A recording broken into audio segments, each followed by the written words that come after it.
Friends.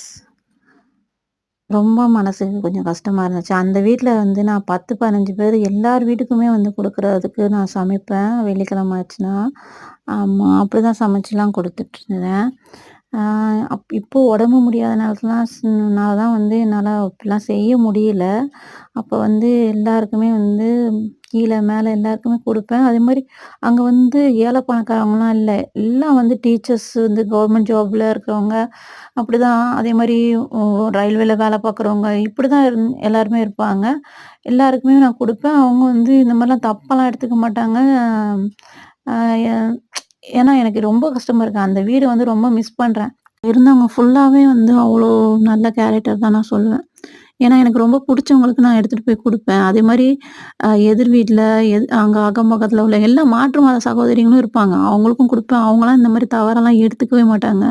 ஆனா நம்ம இஸ்லாமிய சகோதரிங்க ஏதோ அல்லாஹ் வந்து ஏதோ மிஸ்கீனுக்குன்னு சாப்பாடுன்னு வந்து ஏதோ சட்டத்த இறக்குன மாரியும், அ எல்லாமே பணக்காரவங்க, ஏழை, எளியவங்க அப்படிலாம் இல்ல. எல்லாருக்குமே வந்து பகிர்ந்து உண்றது நம்மளுடைய இஸ்லாத்துல ஒரு சுன்னத்து தானே. அந்த சுன்னத்த கூட ஃபாலோ பண்றதுக்கு இப்ப முடியாதனால சிச்சுவேஷன்ல தான் இருக்கோம் நம்ம.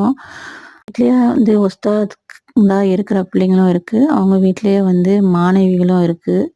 படிக்கிறவங்களும் இருக்காங்க. அவங்களுக்கெல்லாம் வந்து அல்லாஹ்வுடைய சுன்னத்து, நபியுடைய சுன்னத்து எதுவுமே தெரியாதா என்னன்னு தெரியல. ஏன்னா அல்லாஹ் சொல்லியிருக்க விஷயம் என்ன? அக்கம் பக்கத்துல இருக்கிற வீட்டுக்கு பகிர்ந்து உண்ணுங்கன்னு தானே சொல்லியிருக்காங்க. அத செஞ்சா கூட இப்பலாம் தப்பா போயிருது. இப்பலாம் பார்த்து பார்த்து செய்ய வேண்டியா இருக்கு. யாருக்கு வந்து குடுக்கலாமா, குடுக்கக்கூடாதான்ட்டு எனக்கு அதான் மனசு கஷ்டமா இருந்துச்சு.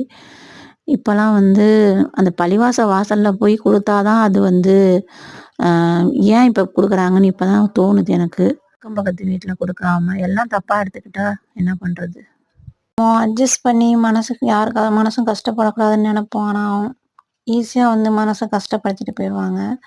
அங்க எங்க ஃபர்ஸ்ட் இருந்த வீட்ல வந்து இருந்தவங்க எங்க தெரு முனையிலேயே இருக்காங்க இப்ப. மாற்று மத சகோதரி தான். அவங்க வந்து வீட்டுக்கு போய் குடுக்க எனக்கு வந்து இங்கேருந்து போய் குடுக்கணுமே அப்படின்னு ஒரு எனக்கு இதனால தான் நான் இங்கன பக்கத்துலேயே குடுத்துடுறது. இப்போ உடம்பு முடியாதனால தான் நான் வந்து இல்லாட்டியும் அங்க இங்கன்னு போய் குடுத்துட்டு தான் வருவேன்.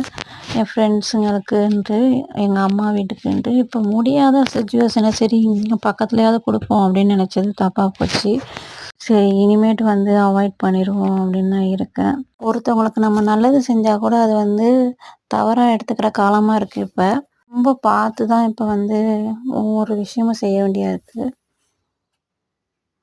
எது செஞ்சா